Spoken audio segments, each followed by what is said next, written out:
Bismillahirrahmanirrahim. Assalamu alaikum to everyone and welcome in Cam Booster with Dia Shehzadi. I welcome to all of you with new topic that is basically from the second chapter, that is the structure of the atom. We are studying about the structure of the atom. That in the previous lectures we just discussed about the discovery of the electron, proton and the neutron and the different models that were presented by the scientists according to the theory of the atom as well as the classical theory about the structure of the atoms. And today there is a new topic about that was in the previous lecture. There was a Rutherford atomic model and the defects of the Rutherford model, and in this lecture here is a Bohr atomic model. Basically, Bohr atomic model was just a correction of the Rutherford atomic model in the 1913. After that, the Rutherford atomic model was failed, and Neil Bohr represented another model that was called the Bohr atomic model in 1913. The model was basically based upon the Maxwell theory. That was the foundation of this model, Bohr atomic model, and that was the quantum theory. Before this, in the previous structures of the atoms, they were using the classical theories, but Bohr used the quantum theory of the Max Planck that was discovered by the Max Planck, that is a scientist, and he based upon this theory. He gave them a theory that of the structure of the atom that was called the Bohr atomic model. According to the Bohr atomic model, the revolving electrons in an atom doesn't absorb and emit the energy continuously. It never happens that a continuously revolving electron around the nucleus it will emit or absorb the energy. There are the specific conditions in which they will be absorb or radiate the energy in their revolving orbits. We know that the electron always revolve in a fixed quantized energy orbitals. The energy of the revolving electron is quantized and the revolving in only the orbit of the fixed energy, that is called the energy level. On the basis of this revolution, we call them the energy levels. And these are called the quantized energy levels. There were further few postulates about the Bohr atomic model, that he represented the Bohr atomic model and also planned some postulate that was explaining its Bohr atomic model, that the hydrogen atom is a consist of the tiny nucleus because it's a smallest element that is present in the periodic table, and the electrons are revolving in a one circular orbit of the radius or specific radius is represented by the r around the nucleus. Each orbit has a fixed energy, that is the quantized amount of the energy. Quantized is it's maybe called the photon, that is a quantized amount or the specific amount of the energy that is in the package form that an electron revolve or absorb during its absorption and desorption process. As long as the electrons remain in a particular orbit, it doesn't radiate and absorb the energies. There will always be specific conditions behind this whenever the electron is absorbing or releasing the energy in any specific orbits. When the electron is jumping from the lower orbital to the higher orbital, let's suppose the electron that is in the presence of the lower orbital is like the n1 shell, and it's want to go towards the further higher energy orbital, that is the n2, and it will absorb the energy, and this will be the quantized amount of the energy that he will absorb to go to jump for the higher orbitals. And as well as when he will moves from the n2 to n1, it will absorb the same quantized amount of the energy in the form of the photon. That will, according to the Maxwell-Planck's equations, that was the del E, that the change in the energy is equal to the E1 minus E2.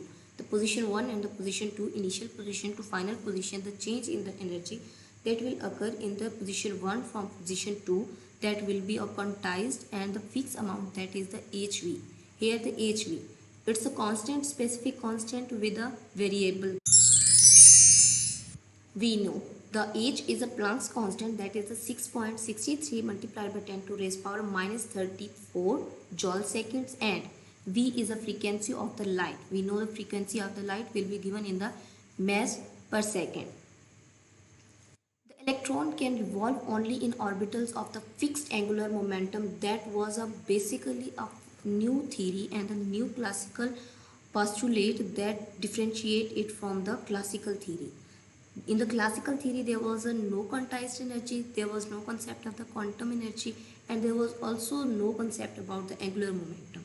Here is an angular momentum is involved, so the angular momentum is equal to the mvr, that is the mass, frequency, and the radius of the specific orbit of the atom is equal to the nh divided by 2 pi. N here is the n is a specific number, from having it will be 1 2 3 and so on. Okay, moves towards the quantum energy. We know the quantum means the fixed amount of the energy. It's a small amount of the energy that can be emitted or absorbed by the electromagnetic radiations. It's a plural name of the quantum, and in 1918, German scientist Max Planck worked on the quantum theory, and he won the Nobel Prize in 1918 in the physics. In the field of the physics, he was awarded by the Nobel Prize in 1918 because just of the discovery of the quantum theory. Here is a comparison between the Bohr atomic model and the Rutherford atomic model. The previous lecture was about the Rutherford atomic model, and today's topic is the Bohr atomic model. The Bohr atomic model was basically based on a classical theory. According to this, that the electron revolves around the nucleus, and ultimately it will be planciated into the, it will radiate energy, and this will destroy just when he will fall in the nucleus. It was based upon the classical theory. The electron revolved around the nucleus.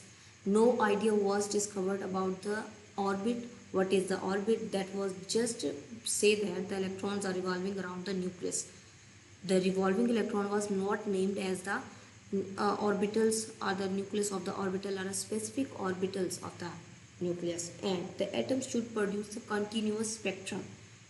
In the previous era, that was considered that the atoms should produce a continuum spectrum, and the atoms should collapse. Atom will be destroyed, and there is no existence between the atom. But Bohr atomic model was based on the quantum theory. He was saying that the electrons revolve around the nucleus in a specific orbital and with the specific energy that was quantized, and the orbital had also the angular momentum mvr, that is the angular momentum. Atom should produce the line spectrum as well, and atom is existable. There is basically the origin of the atom and the existence of atom was proved by the Bohr atomic model. In this picture we can see obviously that when the electron, here is a 3 shells, n1 n2 and 3, when the electron is moving from the n1 to n2, there will be the absorption of the energy. This will be the quantized energy, and whenever n2 from n2 and 1, it will moving from the higher energy level to the lower energy level, this will emit the energy in the form of the photon that will be equal to the hv, that will be also quantized energy. Okay, here is the last part of our daily routine, that is a test yourself, where here is a 4 basically 4 questions about your previous lecture and this lecture. So hope you will enjoy this video. Never forget to subscribe, like and share my videos with your friends. Take care of yourself and others. Tata, bye bye, Allah Hafiz.